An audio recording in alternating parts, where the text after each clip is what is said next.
Hi everybody, it's great to be back here again. Tomorrow's Friday, parashat Shimini. We just finished the holiday of Passover, and now we go forward, getting ready for Yom Ha'atzmaut, Independence Day, Jerusalem Day. And then we have our Matan Torah, our festival of Shavuot. Very, very special times are ahead of us. And today is the 8th day of the Omer. We're counting the days. And this week's portion is parashat Shimini, the 8th. Right, this connection. 8th represents beyond nature, something that's considered the world to come level. As we know, the holiday of receiving the Torah, as we're counting, we're going to the 50th. The 50th day is the day we receive the Torah, which is the 8th level. 7 times 7 is 49, and the 50th is the 8th. As the Kohen, great priest, has Kohen Gadol, has 8 garments, and we know the circumcision's on the 8th day, the harp of Messiah will have 8 strings. The 8th is a very high level. And this level, as this week's portion opens up with a great celebration, the celebration of the tabernacle being inaugurated. It was Rosh Chodesh, the new month of Nisan. And Aaron, amongst the great celebration, loses 2 of his sons, which is so crazy how things connect to things happening in Israel, as I spoke about in my last lesson. I mean, it's unbelievable. The last, we spoke about how 2 sets of brothers were murdered, and then a brother and a sister and a mother. And then just yesterday or the day before, the floods in Israel, a brother and a sister. I mean, it doesn't stop. And this week's portion talks about these 2 brothers being killed on the happiest moment of inauguration of the tabernacle, which is hard to fathom, and we can't understand God's ways, but we want to know how we have to go on from it and how we have to learn from this. And these things are very, very, very, very difficult to try to fathom and understand them. But I want to talk a moment about the sin, first of all, of Nadav and Avihu, the sons of Aaron, that caused that death. Here the Torah says right out they offered a strange fire, but what exactly did they do? In the Rashbam, Rabbi Shmuel ben Meir, the grandson of Rashi, explains in his commentary a very interesting explanation, and he says that this was unusual because we know that the lighting of fire was one of the commandments of the priesthood. They would have to take wood and light fires on the altar. But on this special day, we were waiting only for the fire of heaven to come down. And the fact that they made a human fire and they brought it inside to offer the incense in the golden tabernacle, right, Mizbeach, the altar of Zahav, of gold, that was the mistake, and that's what caused their downfall. And it's quite hard for us to see, okay, they made a human fire, and then it still doesn't make things more understandable, of course. But we have to understand that the tabernacle, as Rav Kook describes it, is a place where there is a unity between heaven and earth. There's another realm, we're talking about the realm that goes way beyond the realm of the physical world in the temple. It's a different realm totally. And everything, when things that go on there God is extremely meticulous in his judgment when it comes to the temple. Because that's where we are reaching a very, very high level spirituality, more than any other place in the world. And we know, for example, in the Second Temple period, when there were high priests that they weren't really suitable for the position, and they went in, nevertheless, they took upon themselves to be high priests, and when they entered the Holy of Holies, they wouldn't make it, they would die. As the Talmud describes this. And the more a person reaches a high level of spirituality and holiness, the judgment God is much more meticulous. And we see this very clearly in the Bible. We look at the story of when the Philistines take the ark and they capture the ark, as we know. We know that Eli, the judge Eli, when he finds out that the ark was taken captivity, he falls back and he dies. But the ark was taken to different cities in the coastal area of Israel today. And God was very, very, you can say here, they took the ark, which was this holy of holies, and God still was very, very merciful with the Philistines, because we see in the beginning their idol fell down, and then it fell on the threshold, and then we see they were punished with tchorim, like hemorrhoids, and then there was also a plague later, but it was slowly until God had them wake up and realize, wait a second, we are tampering with something that's way beyond our level. But God was merciful with them. On the other hand, if we look in the continuation of the book of Samuel, when King David, this is in Samuel 2 already, when King David is wants to take the ark to the city of David, and it's in the house of Abinadab, and Uzzah is taking. They put the ark in a wagon, and then the ark is. It seems like there was some kind of when the cattle were moving the ark. It seemed like the wagon shook away in some way, and they thought it was going to fall. And Uzzah runs out to grab it, and then he died because of that. And David HaMelech, King David, realized his mistake, and the mistake was, our rabbis explained that the ark didn't need anyone to grab it. The ark, first of all, the major mistake was that it should be carried not in a wagon, but it should be carried on the shoulders. But our rabbis teach us also that we learn out in the book of Joshua that the ark would carry those who bore the ark. So in reality, the family of the Kahat, right, they had the job of carrying the vessels of the temple. They would be carried by the ark itself. They didn't need to carry the ark. And again, so we see here how God was at all, it seems to be in here, in any way, didn't show his mercy here. On Uzzah, immediately he was killed. Whereas as the Philistines, by the way, we're going to read this in the portion of the prophets we read. On the other side, the Philistines, God was much more merciful with them, and he allowed them to wake up slowly. And the answer is, and the simple answer to that question is, because God expects a lot more when you're on a much higher spiritual level than these idol-worship Philistines were. God expected a lot more from Uzzah, who was, from the Levites, a much higher level that God expected from them to behave. And therefore he was punished immediately. And that connects, of course, with this week's portion as well, as we read about the story of the sons of Aaron. This concept of God being very meticulous with the righteous, and especially with the higher we go spiritually, the much more meticulous God gets in judgment. And the answer is, why is that? Why is that the case? And the answer is when you're dealing with things that are extremely powerful.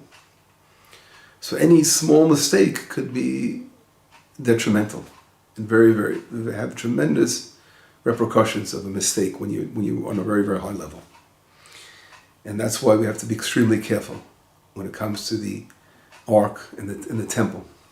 And I think this connects today very well the Temple Mount. I mean, we see how volatile the Temple Mount is. The minute any little activity of showing that Israel is returning to the temple, and they're coming to the temple today when people go to the Temple Mount, we're not even allowed to behave the way we should be behaving on the Temple Mount. We're like, keep our mouths shut and walk around the temple, the areas we're allowed to walk on. But we see how volatile it is, and that's sort of like sitting on on a barrel of dynamite. It is like the most volatile area in the world is the Temple Mount, and we see today. This is sort of a very clear hint to what we're talking about. That as we go forward and we talk about building our third temple, and talk about the Temple Mount even, before we even get further into the Holy of Holies and all that, of course there are places we can't walk, and it's also, we have to be very careful.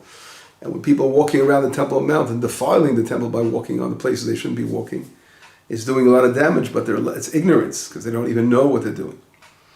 But here we see that seems to be the hardest challenge for us to be able to overcome is going to be our return to the temple, because we see how much pressure the world is on Israel. What are you doing? You're breaking the status quo. What's going on over here? And that's the holiest place in the world to us. We have to realize, we see from the lessons that we're learning now, how obviously it's going to be this greatest challenge, because we are going to reach such a high spiritual level as we return, and what God is going to demand of us is going to be much greater than anything that he's ever demanded from us. And we have to be on that level. It's not so simple. But we have to strive for it. And it doesn't release us of the obligation of demanding our third temple and working towards it. But we have to realize how holy we have to be able to achieve that level. And how we have to ready ourselves for that divine, amazing divine service and that divine gift of our third temple. But the reflection, I think, again, it's hard to understand all these things, but we see in Israel the need for unity is so great, as we spoke about last lesson. And here I want to add another element, to this whole picture, because we see as the Temple Mount continues to grow and get much more attention, and it's the spotlight of everything, is that we are going forward now, and it's time to awaken for our building of our third temple. We have to ready ourselves for that. And therefore all the eyes are always on the Temple Mount. They're constantly on the Temple Mount. These tragedies that have taken over Israel, we always say there's nothing, as we spoke about, there's nothing, for naught. Everything, God has purpose and reason. We don't understand reasons.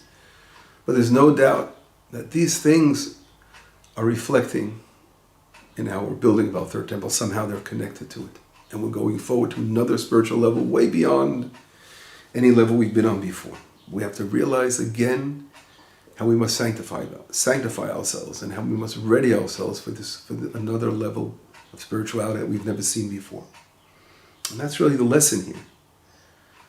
That we spoke about the Rashbam, the grandson of Rashi, that he explains the whole problem was today was a special day waiting for the heavenly fire to come down, and they offered a human fire.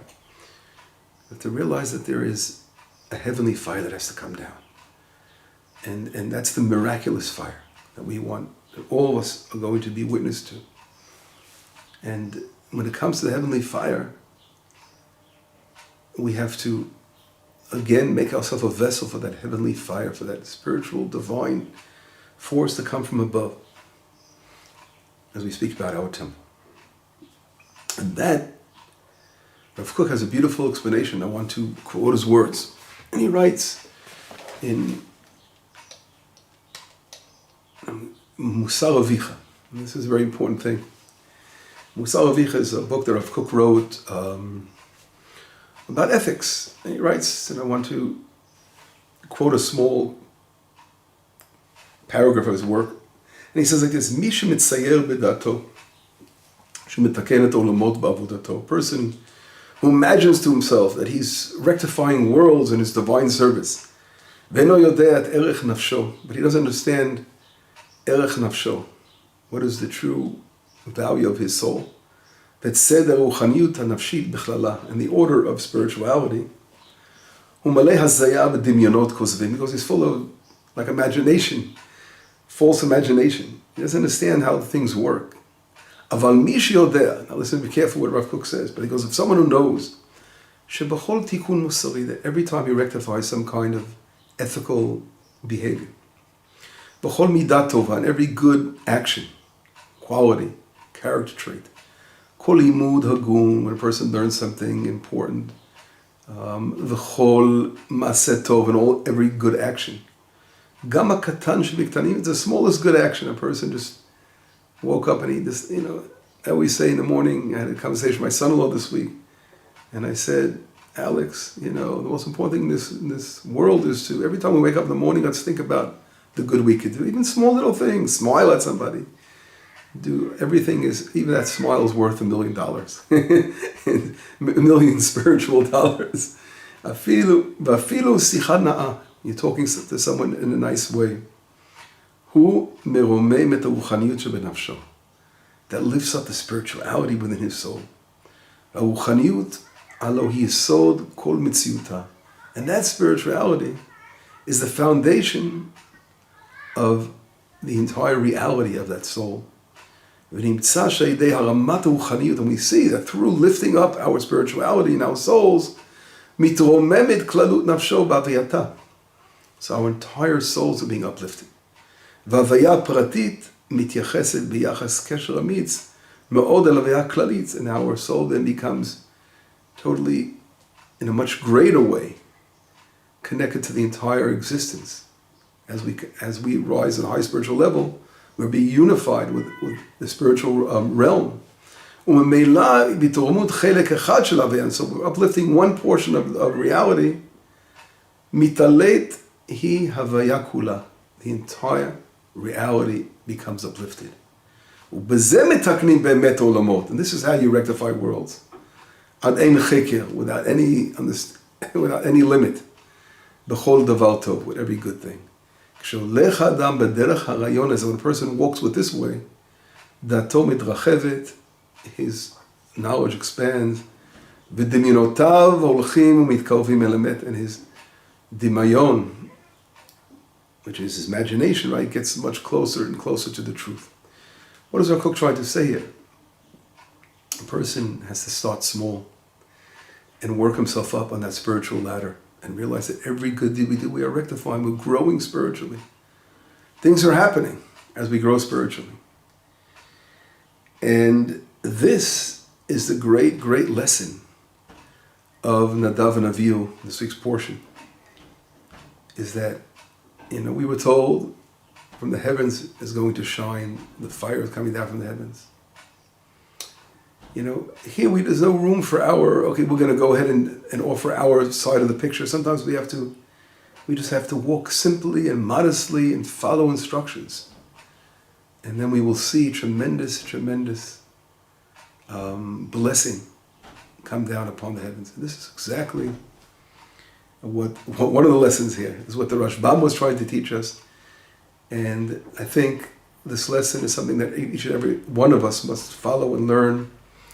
We are simple people, simple human beings, and God loves us. And we have to walk modestly and slowly and gradually, step by step forward. And sometimes people want to jump beyond their level, beyond, imagination, thinking they're these superpowers, super giants, and they're going to do all kinds of things. So just think about slowly rectifying yourself, one step at a time. This is really what we have to focus on. And I think this all connects again, of course, we spoke about in the beginning with the Temple Mount, and the story of Nadav and Avihu. What's going on over here is that Israel has to grow on a much higher spiritual level. And we will continue to strive forward, and then we will see great things happen in the future. And we are getting close to that point, but we need to have this great spiritual awakening. And that is really what God is sending us, the signs from above. And we have to begin the work. We have to ready ourselves, because the third temple is coming soon. Anyway, Shabbat Shalom, Besorot Tovot, Yeshuot V'Nechamot.